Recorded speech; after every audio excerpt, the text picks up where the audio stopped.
Hello everybody, good morning and welcome to the United Stand. I'm Mark Goldbridge and this is your latest Manchester United transfer news. I hope you're all doing well. Let's get straight into it, and we've got some big bits of news coming out of Man United this morning. Expect this to be hitting the main press in the next few days. It is a message on the transfers and it's a message of calmness. We've also got an update on the striker, we've got an update on Mbeumo, we've got an update on the midfield, and we've got an update on Jadon Sancho as well. So lots to get into. Straight away, Imi says 60 million plus 5 is easy add-ons. If not, then we walk away. We have got a live poll in the chat at the moment. Should United walk away from the Mbeumo deal? 78% of you are saying no, 22% of you are saying yes. But let's start off, first of all, with a bit of exclusive news coming out of the club from Manchester United. Definitely expect this to be hitting the mainstream in the next few hours and days. This is the message coming out at the moment. Manchester United are calm about this transfer window, and so is Ruben Amorim. Their stance is that the transfer window is open until the end of August. Pre-season doesn't start for a couple of weeks. They have Cunha in. They're working on an Mbeumo deal. They know it's going to be challenging to sell, and actually they still have other targets in mind. And at this point, Amorim is not panicking. So why is that? Is that fair? Is that PR? We can break that down. We can break that down by talking about what's happening with the striker. We can break that down by talking what's happening with the goalkeeper, the exits, and everything else. So, would you be as calm as Amorim apparently is? It's one to delve into. But first of all, let's hit some news. In relation to Mbeumo, Manchester, this is what Fabrizio Romano has said overnight. Obviously, last night we had that story that David Ornstein said that Brentford hadn't accepted Manchester United's second offer. So 45 plus 10 rejected. 55 plus 7.5 in add-ons rejected. This is what Fabrizio Romano has had to say. My understanding is that Brentford constantly mentioned in talks with Man United the price tags of other players on the market, which is why they want more than what Man United have offered. My understanding is that not that Brentford have rejected the bid and talks have stopped. The conversations for Bryan Mbeumo continue. The two clubs are again in talks and are trying to find a solution. United remain calm, confident and optimistic. Manchester United remain in active talks with Brentford to reach an agreement on the fee. In the next days, the conversation will continue. Man United will try and find the final solution for Mbeumo. The story is active and very alive after the proposal turned down. Total and utter contradiction there. And I'm not having a go at Fabrizio, but my understanding is that Brentford haven't rejected the bid and the talks will continue. And then at the very end, the story is still alive after the proposal was turned down. So we're just getting into, finite detail that we don't need to do. They've rejected the bid, but the talks are continuing to change the bid. I mean, I find the evolution of football transfers sometimes strange. The word concrete comes up from, the only time people talk about concrete is on a building site. We now use it in transfer vocabulary. They've rejected the second bid. So bloody what? They've rejected it. We need to tweak it. That's what's happened. All this they haven't rejected it. They just haven't accepted it, and we've got to redo it. So they've rejected it. You've offered them 55 plus 7.5. They've said no. You're now tweaking it. Let's just move on. It's not that big. We're still in talks. It will still happen. We should not be walking away from this. Ruben Amorim does not want to walk away from this.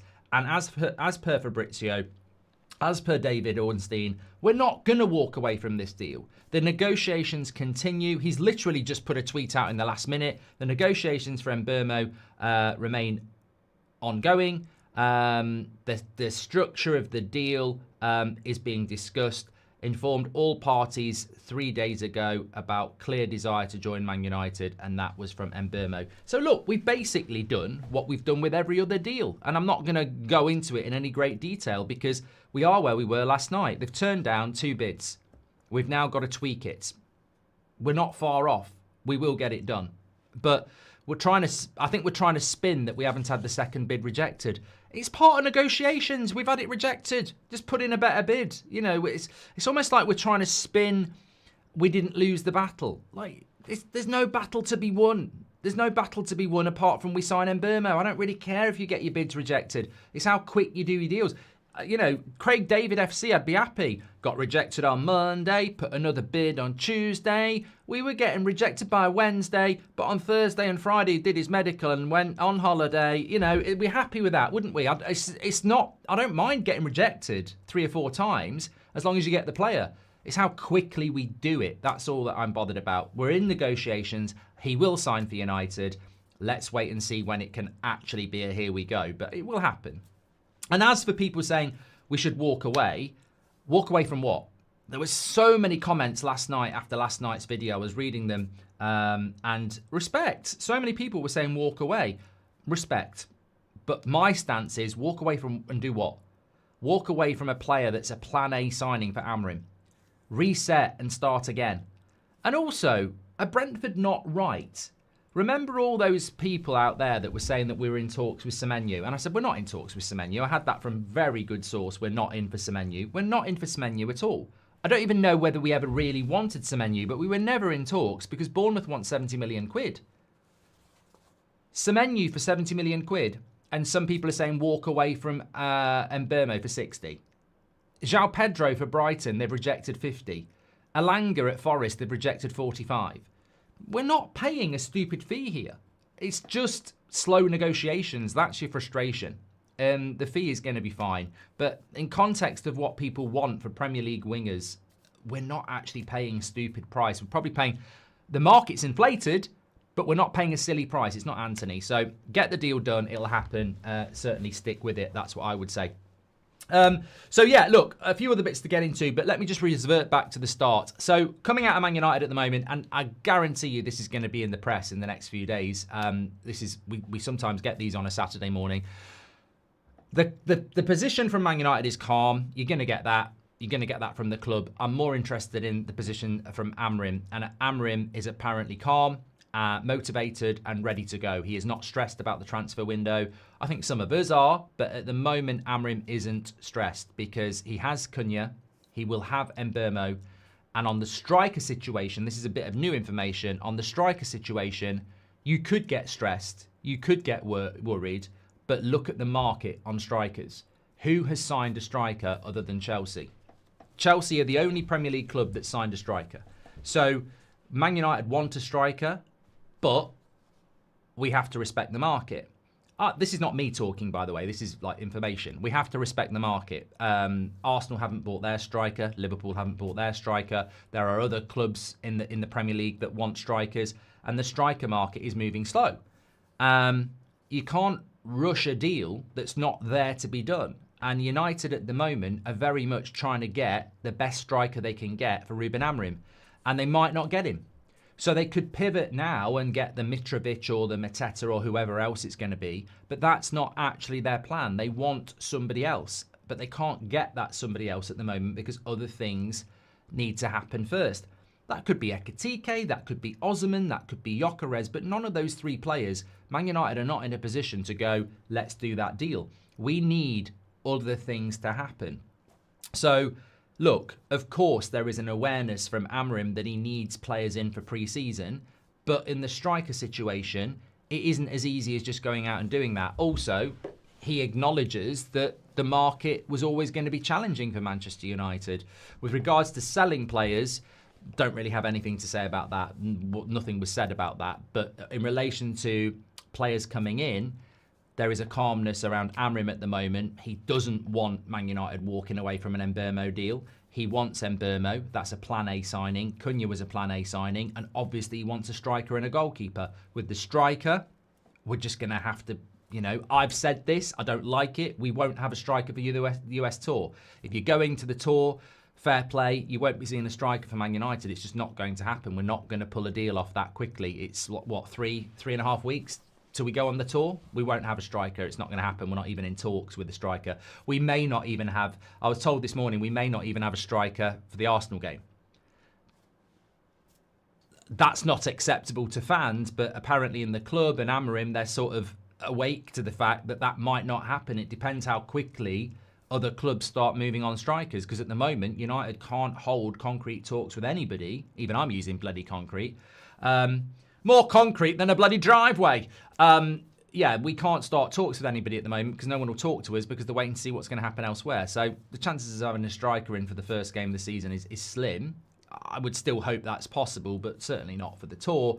And as for the goalkeeper, well, as we reported back in March, Amorim wants a new goalkeeper, but we're struggling. We're struggling to get rid of Onana. So that's where we are with that at the moment. A few people saying, can you talk about Fabrizio's tweet that he's just put out? If you turned up on time, you'd know we've already spoken about it, and you'd also know there's nothing in there that we didn't know last night. It's just there's nothing in there. I don't know what you're getting excited about. Like, we've been doing this for years. There's people here who are here to have a conversation about how we talk.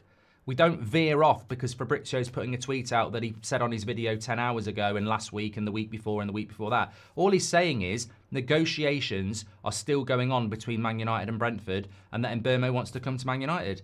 I mean, I'm not being an arse, but correct me if I'm wrong, that's basically what he's just tweeted.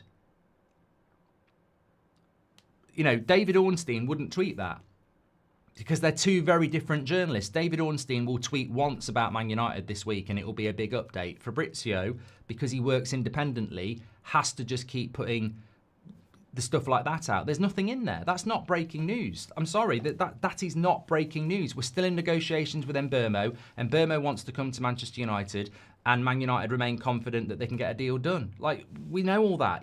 I'm sorry, but that... Look, there's the update. Some people really obviously enjoy that, but we do know all that. Come on. So going back to what we were talking about there, yeah, there is a calmness. There is, at the moment, and there is an acceptance that the striker situation is out of our hands. What I would say about that, though, because that's just what we've been told, my reaction to that is that as frustrating as it is,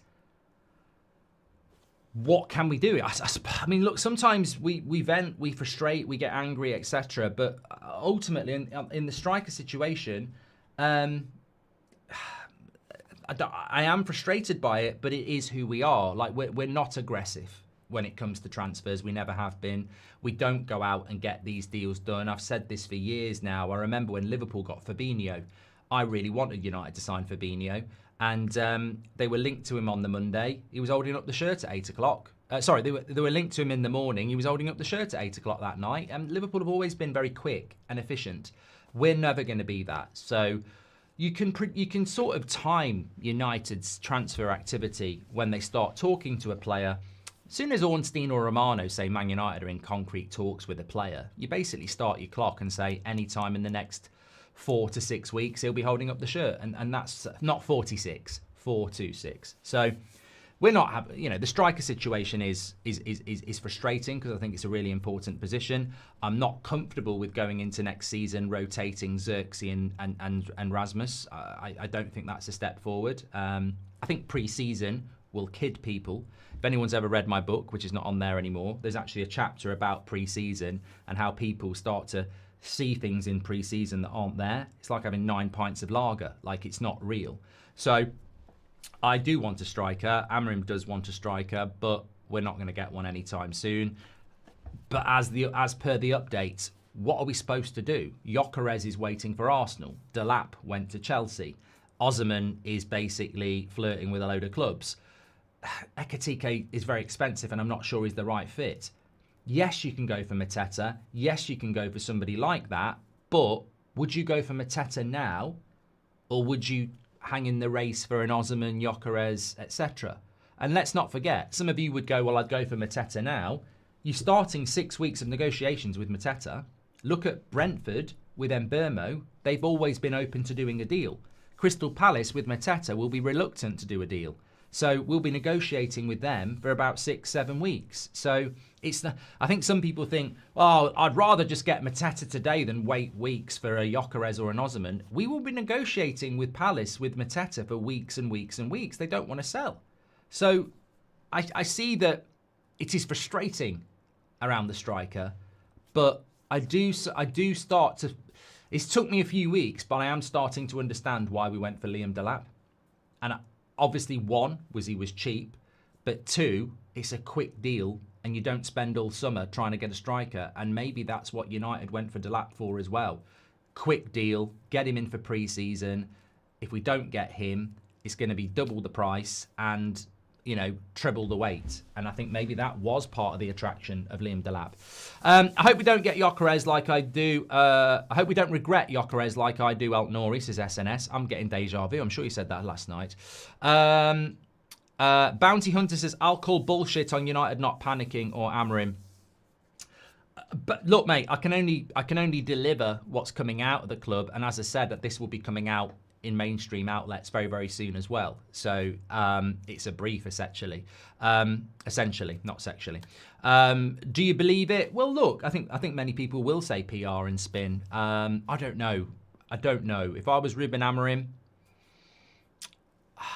you don't know. If he's been given promises, I don't know. I don't know how to interpret it. I'll have to have a think about it, I suppose. I hope you and the fam are well. If we're paying 60 million for two of the top 5 Premier League players this season, how can we expect 40 million for Rashford or 60 million for Garnacho, says Hitton. Rub says, good to join here after a long time. Stressed at work for a month now. Who knew firing people is so difficult in the Netherlands? Slackers need kicking out. Also from United. 100% Rub, whether it's football or not, 100%. PR bollocks as usual from Glinios. So lots of people saying it feels like PR.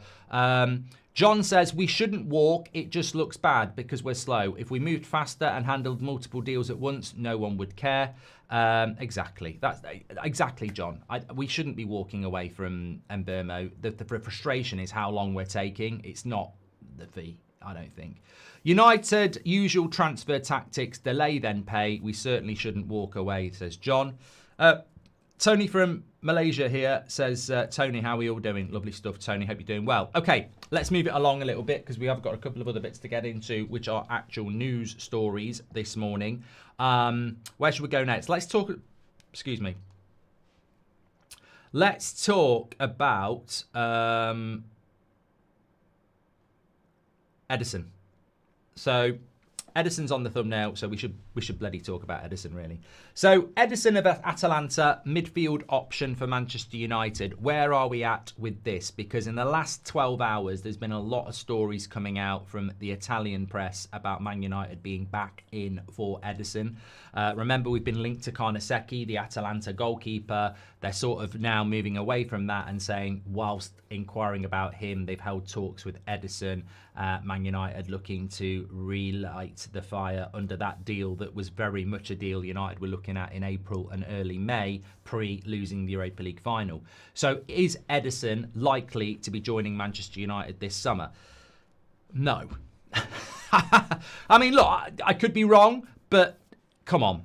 I mean, I think there are people out there that just have websites and write any old shit to get you to read it. That's not really what the United Stand's all about.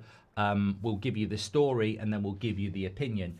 The story is that United are back in for Ederson and looking to do a deal. The reality, in my pure opinion, without being told anything, this is not from the club, no source, no journalist, my honest assessment of this is absolutely not a chance in the world. If we can't afford to buy a goalkeeper, how the hell are we going to pay whatever Atalanta want? And apparently, Atalanta are not budging on 70 million euros. So 60 million pounds for Ederson.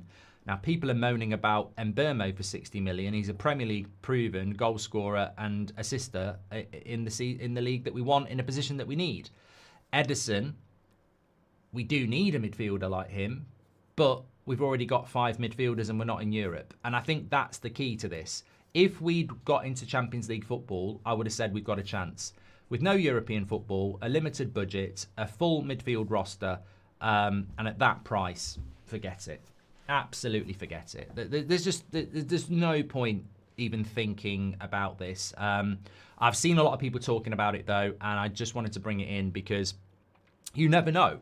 He's definitely a target for Manchester United. We've scouted this player extensively for the last 2 years, and he's a good player, and I like him, and I think he'd fit into the midfield pivot really, really well. But he's coming in from the Italian league. You can't be paying £60 million when we haven't got enough money for a player like that in a position like that where it's needed but not at that price. So for me, not being in the Champions League killed this deal. But what I will say is that absolutely United were interested. Absolutely United had a chance of signing him. But like many things, I think the absence of European football and the damage that's done to our ability to negotiate, but also actually have funds, I can't see it. I can't see it. Even if Casemiro left, I can't see it. I really can't.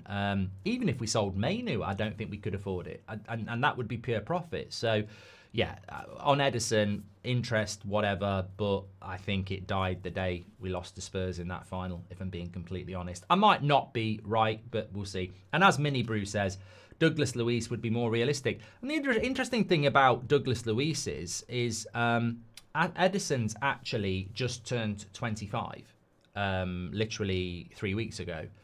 Douglas Luiz turned 27. So there's only 2 years between them.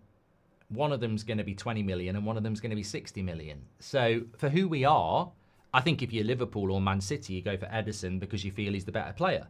But for who we are, a club that can't even get in the top half of the table, I think you go for the cheaper option. And that's...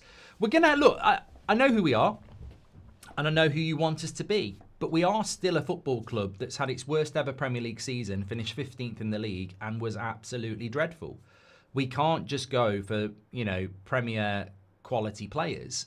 On some of the players, there has to be an element of risk. And I think you look at what Arsenal have done with Norgard at 31. If Arsenal can buy a 31-year-old for their midfield, we can buy a 27-year-old. So we just need to lower our expectations in certain areas. If you get a goalkeeper and a good goalkeeper and a good striker and Mbeumo and Cunha, I would take a Douglas Luiz in midfield and I'd be happy with that.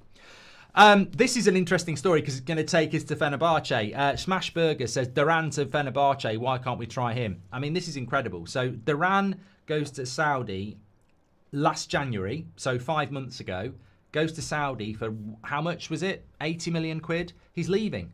He's leaving. He's going to Fenerbahce now, reported by Romano this morning. So I don't get it. I was speaking to a Villa fan this morning, actually, and I said, what's going on there? And they said, reputationally at Villa, he's a bit of a hothead. So I don't know whether he's gone to Saudi and, caused a few issues there or what. Ronaldo's obviously staying. I don't know what it's all about, but they've invested a lot of money in him and they're moving him out within 5 months. So it's, again, look, the Saudi League's whole point is to build a league. They're buying younger players. They want a competitive league. They're in it for the long run. The World Cup's going to be there in 5 years' time. So the Saudi recruitment drive is not going to stop. We saw that with Bruno.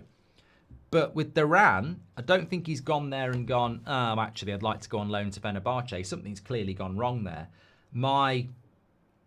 Jack says, is he a Balotelli regen? Well, this is why I would say to Smashburger, don't bring Duran to Man United, because there's a big red flag there. If he's gone to Saudi and 5 months later they're removing him, there's probably something going on. Again, he's a young striker as well. He's not the profile of what we need, basically. Too many question marks. I'd rather go for Tony. Brentford have the right to ask for that amount to Slow Sports News. We put ourselves in a different situation and they've only got themselves to blame. Thank you much, mates. Hope you're doing very well. I hope everyone's doing well this morning. Really enjoying the show.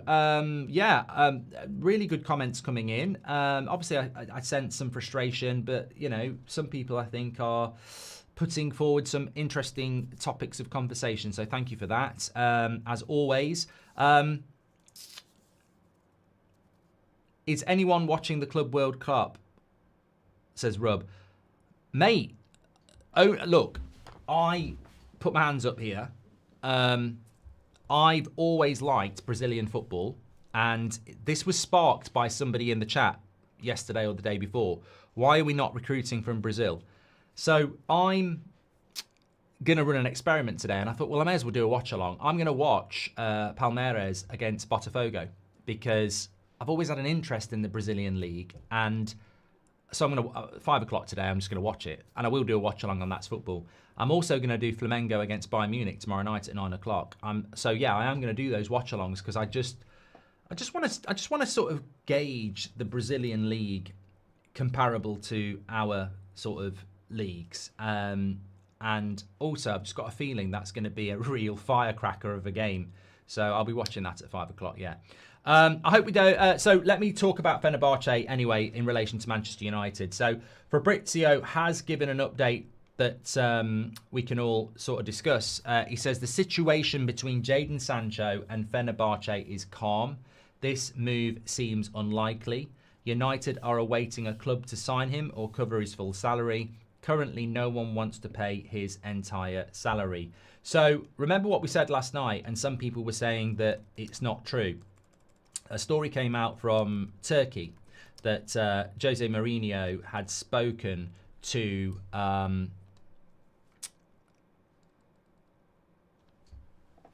Amorim and decided that Sancho wasn't the person for him because he doesn't want people who are motivated by money.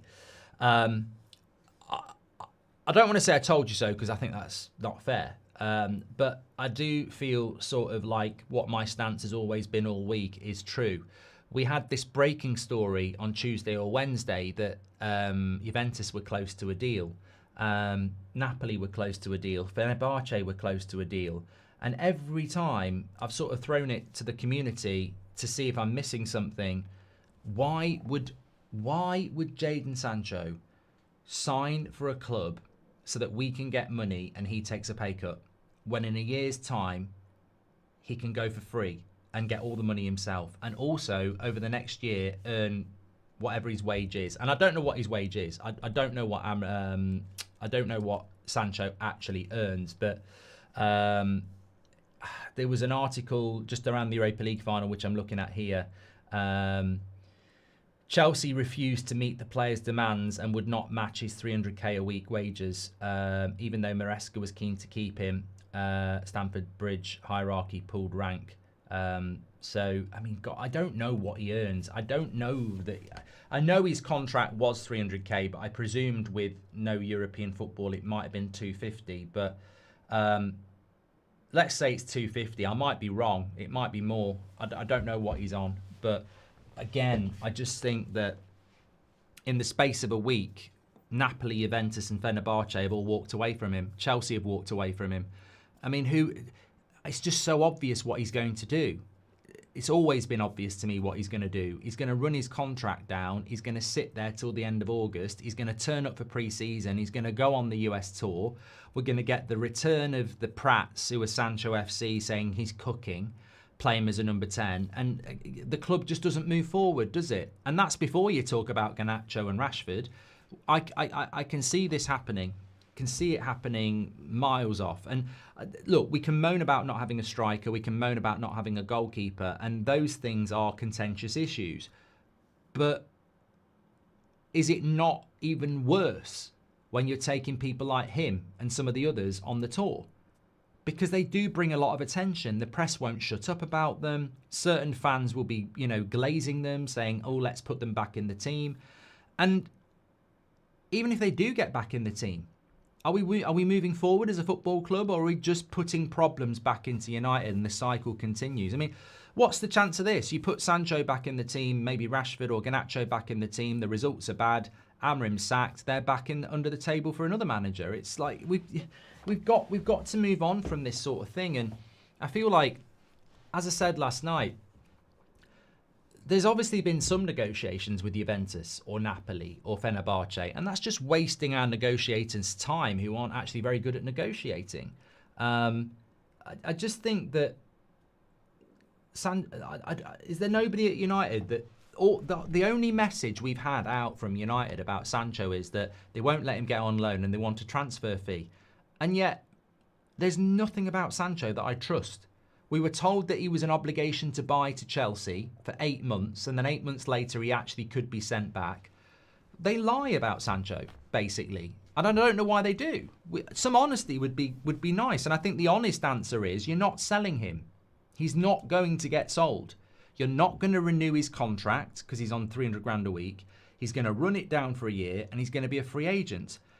You're not going to cover all his wages with a club. Nobody's going to give him 250 grand a week. You're going to be paying half his wages and he's going to go on loan. I know it, you know it. Stop pretending about it and just do it. It's similar to Rashford. You're not going to sell Rashford and no one's going to pay all of his wages. You're going to be paying half his wages and he's going to go on loan. Now, the stupid thing for me is we all know it and we all know it's frustrating and we all know it's player power, but who looks more stupid? The football club that accepts that and knows it's going to happen and clears them out in the first week of July, or the football club that denies that, takes them on tour, takes them on the US tour, lets them be there for pre-season, and then gets rid of them at the end of August, having paid 2 months of full wages on them. Logically, we all know it's going to happen. Rashford and Sancho aren't going to get sold, and they're going to go on loan, and we're going to have to cover some of their wages. I can deal with it. I know it's going to happen. I know the game.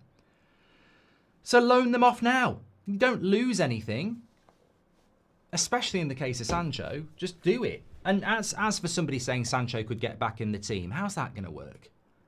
Cunha, Mbeumo, Ahmad, Mount, Xerxes. I mean, he ain't getting a kick. Mainu can play as a 10 as well. He ain't getting a kick. Come on. There is no value to that player being part of pre-season. You do not want him back in that environment. But we're not going to sell him. We're not going to sell him, because what United appear to be doing is speaking to Juventus, speaking to Napoli, and they'll go, we'll give you 15 million, whatever. And United go like that.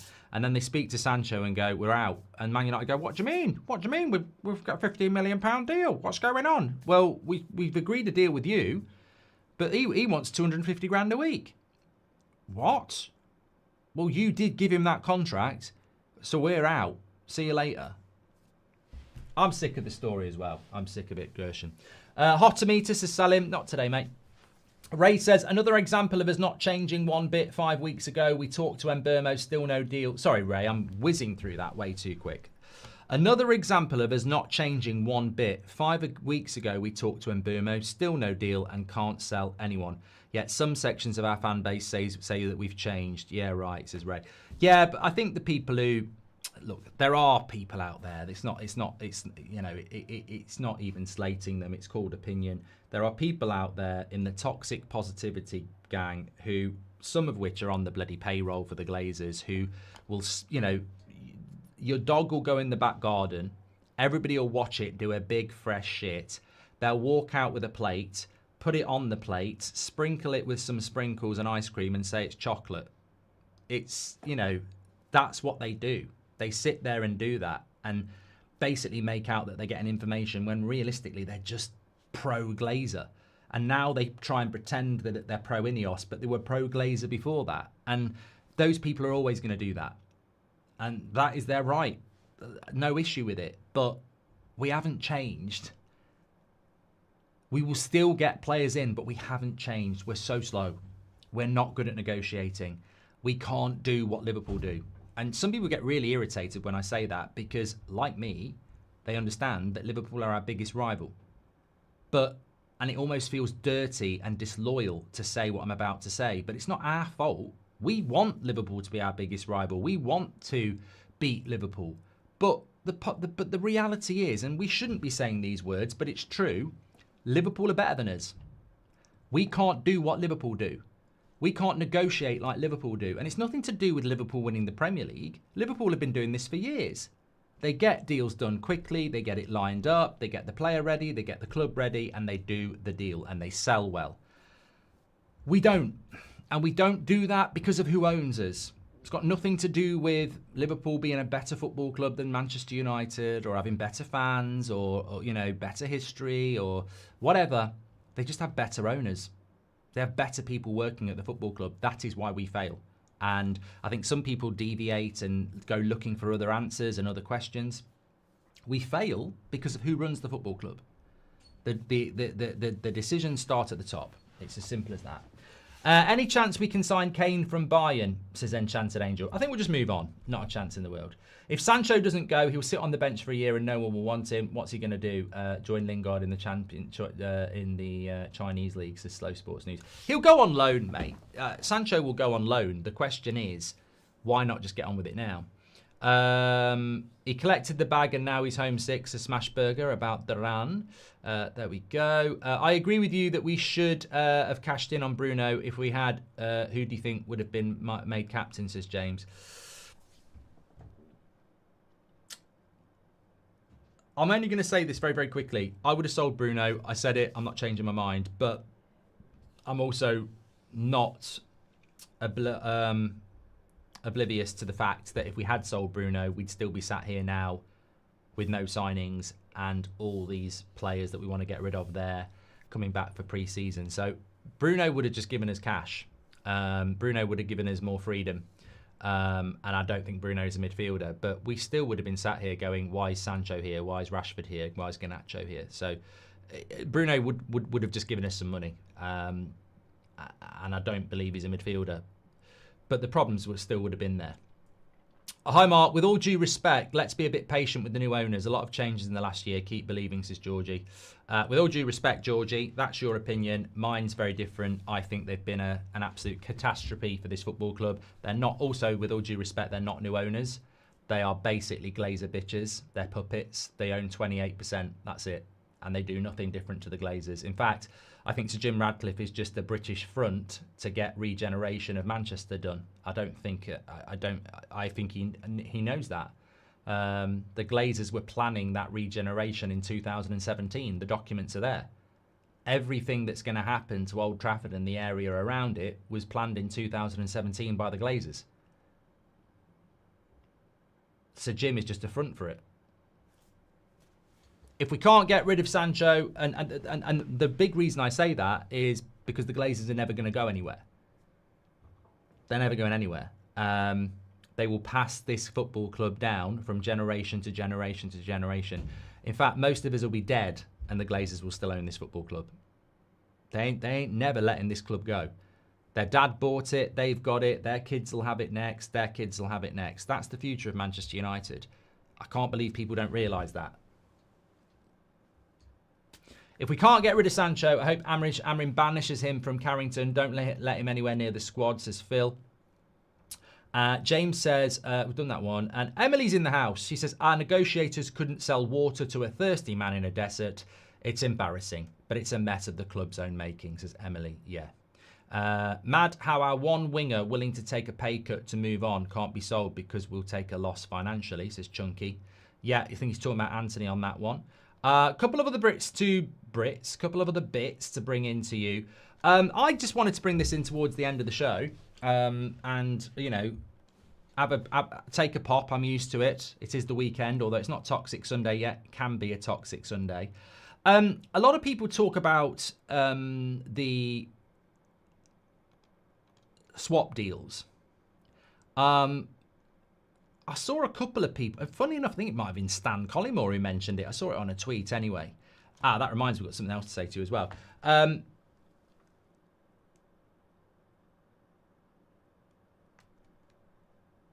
Swap deal, Villa.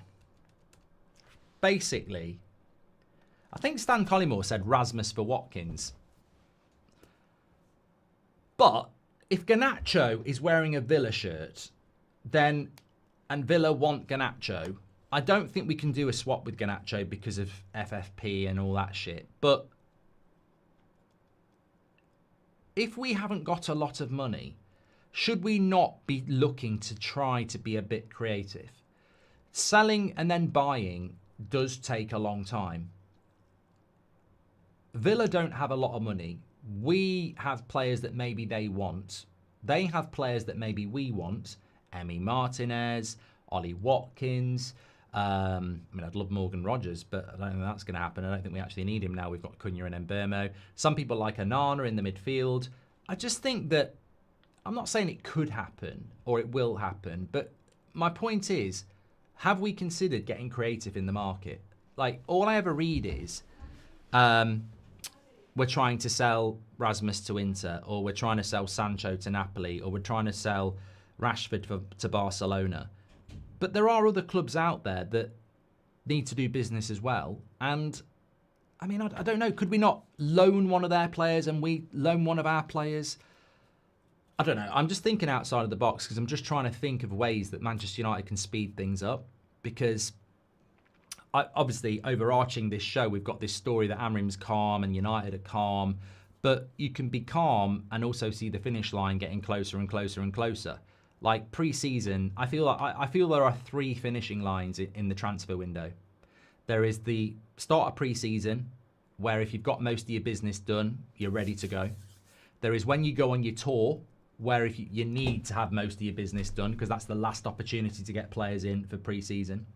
And then you've got the start of the season, which for me is the finish line. You know, if you haven't got your players in for the start of the season, you're taking the piss. So those finish lines for Man United are coming really, really quick. And we can be as calm as we like, but all they're selling is a repackaging of every other transfer window we've had, where they say they're calm, and they almost live by this rule that, well, the transfer window doesn't close till August the 31st. But you can't keep pretending to write a story that we've already seen. Like, oh, we're really calm, the window's going exactly how we like. And I just feel like going, hold on a minute, right? You just stay quiet for a minute. So you're really calm because the transfer window doesn't close until the end of August. And yet, this first season of Ten Hag, you lost your first 2 games, and then you bought Anthony and Casemiro. We had a terrible start to the season. You bought late. Agate bought late, had a terrible season. De Ligt and Mazraoui weren't ready for the first game of the season and didn't have a pre-season. Terrible season. You had to sack your manager. You know, Jose Mourinho, the season he got sacked, crap summer transfer window, didn't get him the players that you wanted, wasted loads and loads of time, wouldn't go 5 million up to get Perisic. They project calm and competence, and yet we've got years and years of evidence that buying late, taking your time, being calm doesn't translate to us having a good season. The only thing that translates to having a good season is get the players in for pre-season and away you go. And to me, that's 100% where we need to be. So the calmness argument, that's sort of where I am. And thank you to you lot, because I wasn't too sure where I was about it when we were talking about it. But where I am now is I'm not calm. Amorim might be calm. I'm not calm. You need a pre-season. I'm not calm. You're not going to get a pre-season the way things are going. You're not getting players out and you're not getting players in quick enough. Calm, mate, people are Amorim out at the end of the season. They won't forget that. They've just gone quiet. They're asleep. They're hibernating. They haven't gone. There's an element of the media, there's an element of the ex-player fan base, and there's an element of this fan base that are ready to go on you the season starts. You just can't be Amorim out when there's no games. They are Amorim out, mate. You are on thin ice. So calmness won't wash when the season starts. I understand why you're calm now, because, you know, it's nice, there's no games, there's no interviews, but you haven't got a lot of money in the bank. So being calm now, you need the pre-season, you need those players in, you need a good transfer window, you need players out, you've got a tough start to the season, we're not moving quick enough, there's a whole load of bad will coming for you from last season. I wouldn't be that calm. So maybe it is just spin, but there is still time. I do agree with the striker. We can't magic a striker at the moment. Even if you want Mateta, you're going to have to negotiate for weeks. And we don't want Mateta. We want something better than that. Yeah. Anyway, just a light note here. I saw this and I thought I have to bring it into the show. So there was a little clip. I don't know where Steven Gerrard was, but he certainly wasn't in Liverpool because it was being translated. Some people would say it must have been in Liverpool then. No, he was doing some speech somewhere, and they basically had a picture of Frank Lampard, Roy Keane and Vieira behind him, and he was asked which midfielder he would like to have played with. Now, obviously, he played with Lampard a lot for England. His answer was, the player that suits me better to play with would be Roy Keane. And I absolutely agree with that. I think Gerrard and Keane was never going to happen, but 100%. And to me, the reason I bring it in is Roy Keane's one of my favourite players, and I think he's massively underrated as a footballer, and he's almost seen as an enforcer. But he was actually a brilliant, brilliant footballer. And when you've got someone like Steven Gerrard putting him ahead of Lampard and Vieira, it just shows you how well and how high he was, how high he was held up by his peers. So just wanted to bring that in as well. Do you think the players with bad attitudes, Rashford, Sancho and Garnacho, is a reflection on the club? Yes. Big man dem, yes, 100%. We haven't instilled respect, discipline and professionalism enough.